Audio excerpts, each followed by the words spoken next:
மைலில் welcome 2026 golden sale December 24ஆம் தேதி வரை நீங்கள் வாங்கும் ஒவ்வொரு 4 கிராம் தங்கத்திற்கும் 2026 ரூபாய் தள்ளுபடி. Welcome to IPS finance. Castor நிறுவனம் கைமாறுதுன்னெலாம் சொல்கிறாங்க. அதை பற்றி டீட்டெயிலாக நீங்கள் நாகப்பன் சார்கிட்ட பேசுவோம். அதுக்கு முன்னாடி மார்க்கெட் நிலவரத்தை பார்த்துடலாம். நிஃப்டியை பொறுத்த வரைக்கும் 35 புள்ளிகள் சரிஞ்சு 26,142 முடிஞ்சிருக்கு. சென்செக்ஸை பொறுத்த வரைக்கும் 116 புள்ளிகள் சரிஞ்சு 85,048 முடிஞ்சிருக்கு. வாங்க நம்ம பொருளாதார விமர்சகர் நாகப்பன் சார்கிட்ட பேசுவோம். சார் வணக்கம். வணக்கம் சிவி. Yes sir. இன்னைக்கு அப்படியே படிக்கட்டு மாதிரி மேலேருந்து அப்படியே சரிஞ்சு வந்திருக்கு. ஆனா ஒரு பெரிய இதெல்லாம் கிடையாது. 35 புள்ளி மட்டும் தான் இறங்கியிருக்கு. ஆமா, நானும் எப்படியாவது இந்த வாரத்துக்குள்ளார 26,200 தாண்டிடும்னு பாக்குறேன். தாண்ட மாட்டேங்குது சார். அங்கதான் ரெசிஸ்டன்ஸ். நேற்றே சொன்னோம் இல்லையா, நம்ம நாளை காலை துவங்கி முடிவடையக்கூடிய சந்தை 26,200க்கு மேல இருந்தாதான் நம்ம புல்லிஷ் டெரிட்டரிக்கு போயிருக்கு, நியூ ஹையை நோக்கி போகுதுன்னு பேசலாம். ஆனால் அந்த அளவுக்கு இன்னைக்கு போகல. இன்ஃபேக்ட் துவக்கத்துல இருந்தது ஒரு 10 மணிக்கு மேல பாத்தீங்கன்னா 10:15 மணியை போல 2,235-36 இருந்தது 200 தாண்டி. ஆனா அது ஒரு மணி நேரம் கூட தாங்கல.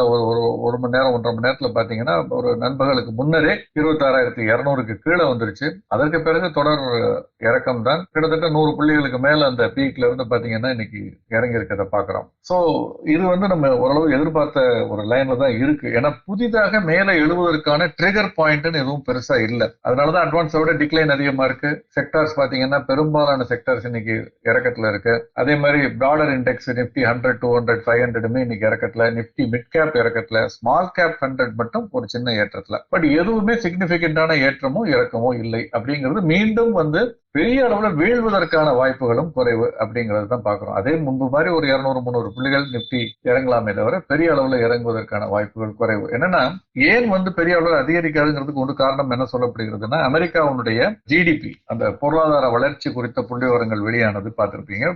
இந்த 2025ஆம் ஆண்டினுடைய 2ஆம் காலாண்டுல 3.8% இருந்தது. இப்ப 3ஆம் காலாண்டுல 4.3% அதிகரிச்சிருக்கு. 3.8 இருந்து 4.3% அமெரிக்காவுடைய ஜிடிபி வளர்ந்திருப்பது அப்படிங்கிறது அமெரிக்காவை பொறுத்த வரைக்கும் நல்ல விஷயம். ஏன்னா அங்க நுகர்வோர் செலவு செய்யறது அதிகரிச்சிருக்குது, ஏற்றுமதி அதிகரிச்சிருக்குன்னு சொல்றாங்க. அரசு செலவு பண்றது, கவர்மெண்ட் ஸ்பெண்டிங் அதிகரிச்சிருக்குன்னு சொல்றாங்க. இந்த மாதிரி காரணங்கள். கன்சியூமர் ஸ்பெண்டிங் மட்டும் 3% அதிகரிச்சிருக்குங்கிறாங்க. இந்த பீரியட்ல அதுக்கு முன்பு 2% இருந்தது. சேவைத்துறையிலையும் வளர்ச்சி இருந்திருக்கு. ஹெல்த் கேர், இந்த மாதிரி பல துறைகள்ல, டிராவல் எல்லாத்துலயுமே. இது ஒரு விதத்துல நல்லது. இந்தியாவை பொறுத்த வரைக்கும் அமெரிக்க பொருளாதாரம் சுற்று எல்லா பொருளாதாரம் வலுவாக இருந்தால் அதிகம் வாங்குவார்கள். அதிகம் வாங்கினா இந்தியாவிலிருந்து ஏற்றுமதியும் அதிகரிக்கும். இன்னொரு பக்கம் பாத்தீங்கன்னா அவ்வளவு நல்ல விஷயமும் இல்லை. என்னன்னா அமெரிக்க பொருளாதாரம் நன்றா இருக்கு, தொடர்ந்து நன்றாக செயல்படும்னா பெருமளவில் சர்வதேச அளவில் இருந்து பணம் முதலீடுகள் அமெரிக்காவை நோக்கி செல்ல துவங்கும், மற்ற நாடுகளை நோக்கி வருவது குறையும். அந்த விதத்துல இது நெகட்டிவ். இரண்டும் சீர்தூக்கி பார்க்கும் பொழுது மோஸ்ட்லி ஒரு பக்கம் பெனிஃபிட், ஒரு பக்கம் நெகட்டிவ்ங்கிறப்ப ரெண்டும் ஒரு ஜீரோ எஃபெக்ட் ஆயிடுது. அதனாலதான் பாத்தீங்கன்னா சைட்வேஸ் மூவ்மெண்ட்ல இருக்கதான் நான் நினைக்கிறேன். பாசிட்டிவ்ல நெகட்டிவ் இல்ல, எப்பயும் போல இருக்கு. ஆமா, இந்த யூஎஸ் ஜிடிபி growthனால. அதே மாதிரி யூஎஸ்ல நிறைய பேர் காப்பர் ஒயர்லாம் திருட்டு போறாங்கன்னு ஒரு செய்தி இருந்துச்சு சார். இதனால சார் நானும் படிச்சேன். சிஎன்என்ல அந்த செய்தி போட்டிருந்தாங்க. அமெரிக்காவுல கார் மீது ஏறி, லாஸ் ஏஞ்சல்ஸ் நகரம் இருக்கிற நகரங்கள்ல கார் மீது ஏறி, கூரை மீது, அது மேல கூரை மேல ஏறி அங்க இருக்கக்கூடிய வயர்களை பிரித்தெடுத்து காப்பர் எடுத்துட்டு போய் விற்க ட்ரை பண்றாங்க. என்ன காரணம்னா காப்பருடைய விலை அந்த அளவுக்கு ஏறி இருக்கு. இந்த ஆண்டு மட்டும் நம்ம தங்கம் வெள்ளியை பத்தி பேசிக்கிட்டு இருக்கோம். அந்த அளவுக்கு இல்லைனாலும் மிக குறைவான விலையில் இருந்து காப்பரோட விலை நடப்பு ஆண்டுல மட்டும் 30% அதிகரிச்சிருக்கு. 30% ஏறி இருக்கு. அதை நம்ம கவனத்துல இருக்கணும். அப்கோர்ஸ் ஆகஸ்ட் மாதம் அந்த டாரிஃப் சேஞ்ச் வந்த பொழுது ஒரு வீழ்ச்சி இருந்தது. அதற்கு பிறகு ஒரு $5 கீழே போனுச்சு, $4 கீழே போனுச்சு. $4 இருந்து இப்ப $5 அப்படிங்கிறது 20%, 25% ஏற்றம்னு நம்ம எடுத்துக்கலாம். கிட்டத்தட்ட 30% வரைக்கும் இந்த ஆண்டுல ஏறி இருக்கு காப்பருடைய விலை. இண்டஸ்ட்ரியல் ரெக்குவயர்மெண்ட் ரொம்ப அதிகமா இருக்குன்னு சொல்றாங்க. இன்ஃபேக்ட் எம்சிஎக்ஸ்ல பாத்தீங்கன்னா இன்னைக்கு நம்ம கடந்த ஒரு 15-20 நாட்களாக அல்லது ஒரு மாசமா பேசிக்கிட்டு இருக்கோம். அப்ப 1,100 ரூபாய்க்கு கீழே இருந்தது. 1,085 ரூபாய், 1,080 ரூபாய் இருந்தது. அங்கிருந்து கிட்டத்தட்ட 70-80 ரூபாய் இப்ப ஏறி இருக்கு. 1,163 ரூபாய்னு இப்ப வணிகம் நடந்துகிட்டு இருக்கு. இது 2% இன்னைக்கு மட்டும் ஏறி இருக்கு அப்படிங்கறத பாக்குறோம். இது டிசம்பர் மாதம், இந்த நடப்பு மாதம் முதல்வடையக்கூடிய ஒப்பந்தம் 1,162. இது இன்னொரு ஒரு வாரம், 4-5 நாட்கள் தான். அதற்கு பிறகு பாத்தீங்கன்னா அடுத்த மாத ஒப்பந்தம் பார்த்தா 1,185-90 அப்படிங்கிற அளவுக்கு போயிருக்கு. ஸோ காப்பருடைய விலை ஏற்றம்ங்கிறது இப்ப தொடர்ந்து கவனிக்கப்பட்டு வருகிறது. அப்கோர்ஸ் சில்வர் மீண்டும் ஒரு புதிய உச்சத்தை தொட்டது. கமாடிட்டிஸ் எடுத்துக்கிட்டோம்னா $72 தாண்டி இருக்கு இன்னைக்கு மட்டும். நேற்று 69-70 கிட்ட பார்த்தோம். அதுக்கு பிறகு நேற்றே கூட ஏற்றத்துல தான் முடிவடைந்தது. இன்னைக்கு $72. அதே மாதிரி தங்கத்தினுடைய விலை 4500 இன்னும் தொடல, ஆனால் $4488 அப்படிங்கிற அளவுல இருக்கு, அருகாமையில். நேற்றே சொன்னேன் கச்சா எண்ணெயுடைய விலை நீண்ட நெடு நாட்களுக்கு பிறகு $58 தாண்டி இருக்குன்னு. இன்னைக்கு $58. இன்னைக்கும் அந்த ஒரு ஸ்லைட்டா அந்த பேரிஷ் ட்ரெண்ட்ல இருந்து வெளிவர முயற்சி எடுத்துக் கொண்டிருப்பதாக தெரிகிறது.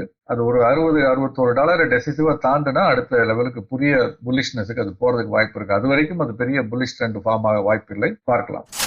கரன்சி சார், கரன்சியை பொறுத்த வரைக்கும் பெரிய மாற்றம் இல்லை, பட் ஒரு ஸ்லைட் இம்ப்ரூவ்மெண்ட் இருந்தது டாலருடைய ரேட்ல. அதே மாதிரி யூரோ அண்ட் பிரிட்டிஷ் பவுண்ட் எல்லாமே ஒரு சின்ன சின்ன ஏற்றம். டாலர் 12 பைசா ஏற்றத்துல $89.77.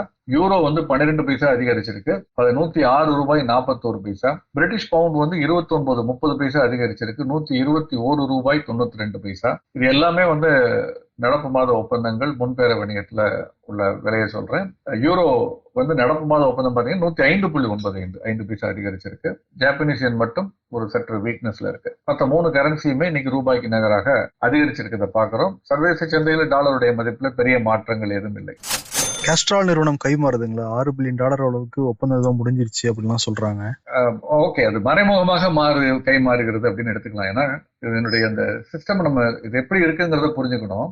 கேஸ்ட்ரால் இந்தியா லிமிடெட்ங்கிறதா நம்முடைய பங்குச்சந்தையில பட்டியலிடப்பட்டிருக்கக்கூடிய நிறுவனம். இந்த கேஸ்ட்ரால் இந்தியா நிறுவனத்தினுடைய பங்குகள்ல ஒரு மெஜாரிட்டி ஸ்டேக் இந்த இந்திய நிறுவனம் சொல்கிறது 51% மறைமுகமாக பிரிட்டிஷ் பெட்ரோலியம் கையில இருக்குன்னு.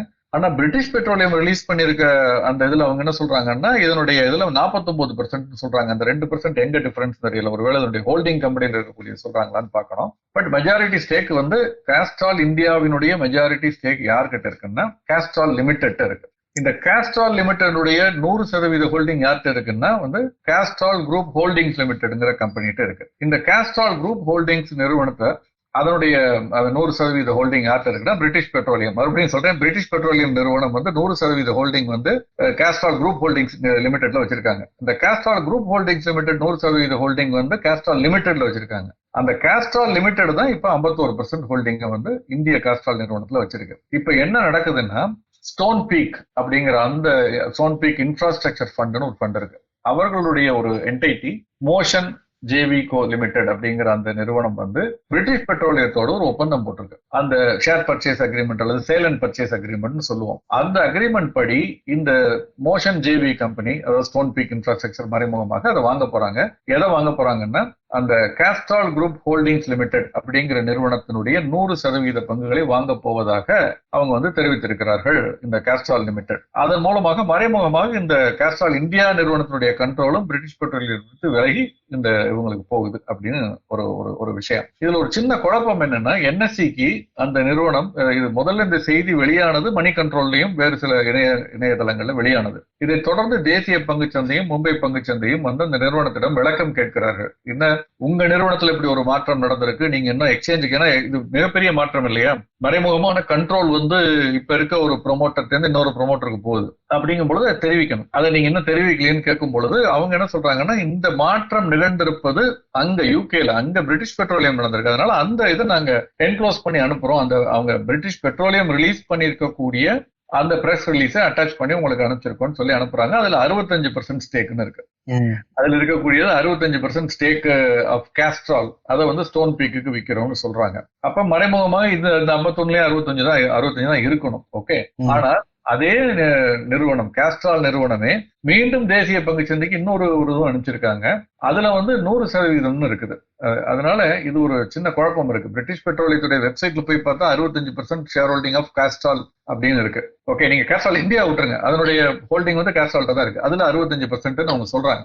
ஓகே, ஆனால் இவங்க அனுப்பிச்சிருக்க ஒரு பிரஸ் ரிலீஸ்ல அப்படின்ற மாதிரி இருக்கு. ஆனால் அவங்க கேஸ்ட்ரால் அதற்கு அடுத்து அனுப்பிச்சிருக்கக்கூடிய ஒரு லெட்டர் அதுல என்ன போட்டிருக்காங்கன்னா 100% பிஜி that Castrol group holdings holds 100% equity share capital of Castrol Limited.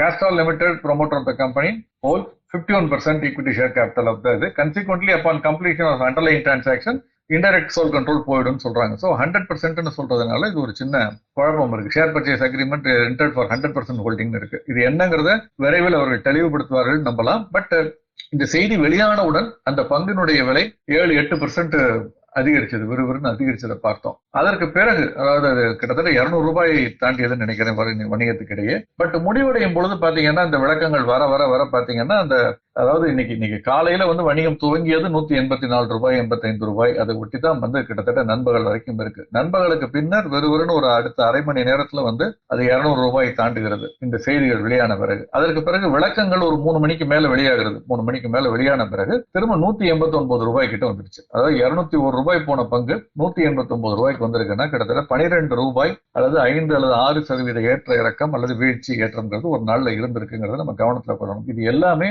நடுவுல ஒரு கிளாரிபிகேஷன் இல்லாமல் ஒரு தெளிவில்லாமல் இருந்த ஒரு சூழல்ல நடந்திருக்கு. இதுதான் நம்ம திரும்ப சொல்றது ரூமர் அப்படிங்கிறதுக்கு முன்னால இணையதளத்துல அதாவது பிஎஸ்சி என்எஸ்சி இந்தியாவுடைய இணையதளத்தை போய் பார்த்து அங்கு என்ன வெளியாக இருக்குங்கிறத பார்த்துதான் நம்மளுடைய முடிவுகளை எடுக்கணுமே தவிர இந்த மாதிரி ஊக அடிப்படையில் அல்லது மென் இதுல வெளியாகிறத வச்சு நம்ம எடுக்க முடியாது. Fine sir. சார் ரொம்ப நன்றி சார். நிறைய தகவலை ரொம்ப சுவாரஸ்யமா சொன்னீங்க.